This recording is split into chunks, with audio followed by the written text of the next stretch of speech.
علمی اور دینی شخصیت ہمارے درمیان موجود ہے۔ آپ کو بتا دینا چاہتا ہوں کہ وہ عظیم ہستی وہ ہے کہ جن کی آواز کوئی عام آوازوں کی طرح نہیں ہے، جو منہ سے نکلتے ہی فضا میں حل ہو کر کے فنا ہو جائے، اور نہ ہی ان آوازوں کی طرح ہے جو ٹیپ ریکارڈ کے اندر قید ہو کر ہزاروں کانوں کی تفریح کا سامان بن کر کے رہ جاتی ہیں، بلکہ ان کی آواز تو وہ آواز ہے جو سینوں میں اپنا آشیانہ بنا لیتی ہیں، دلوں کو اجاگر کر دیتی ہیں، احساس کو بیدار، آنکھوں کو اشکبار کر دیتی ہیں۔ ان کے سوزے دل اور درد جگر کے ساتھ جو بھی تارہ نفس نکلتا ہے، یقیناً وہ ید بیضا ہوتا ہے جو پتھر کو بھی پانی کر دیتا ہے۔ ان کے الفاظ میں ان کا دل سلگتا اور خون بولتا ہے۔ ان کے جملے دریائی لہروں کی طرح روا دوا ہوتے ہیں، وہ بیان نہیں کرتے، عقلوں کا شکار کرتے ہیں اور اپنی زور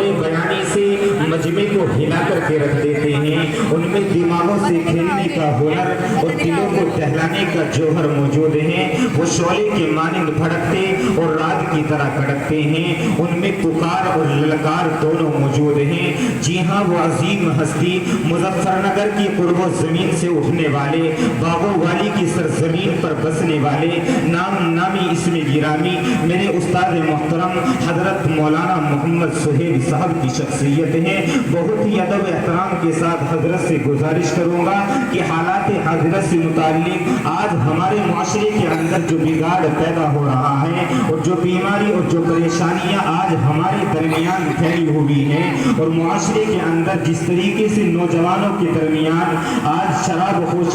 نوشی، قمار بازی، جوا سٹا، یہ تمام چیزیں بالکل عام ہوتی جا رہی ہیں۔ میں چاہتا ہوں کہ میرے استاد محترم حضرت مولانا محمد سہیل صاحب قرآن و احادیث کی روشنی میں آپ کو سمجھا کر کے جائیں گے، کیونکہ آج ہمارے بہت سارے نوجوان یہ کہہ جاتے ہیں کہ بیئر شراب کے اندر داخل نہیں ہے۔ وہ تمام چیزیں قرآن و احادیث کی روشنی میں باغوں والی کی سرزمین پر رہنے والے مفسر قرآن، مناظر اسلام حضرت مولانا محمد سہیل صاحب کی شخصیت، بہت ہی ادب احترام کے ساتھ حضرت سے گزارش کروں گا کہ حضرت کرسی خطابت پر جلوہ فروز ہو کر اپنی شعلہوار خطابت سے تمام سامعین کو نوازیں ان چار مصروں کے ساتھ کہ نام تیرا ملت بیضا کے پروانوں میں ہے، نام تیرا ملت بیضا کے پروانوں میں ہے، تو بہر صورت عظیم الشان انسانوں میں ہے، ولولہ اسلام کا تیری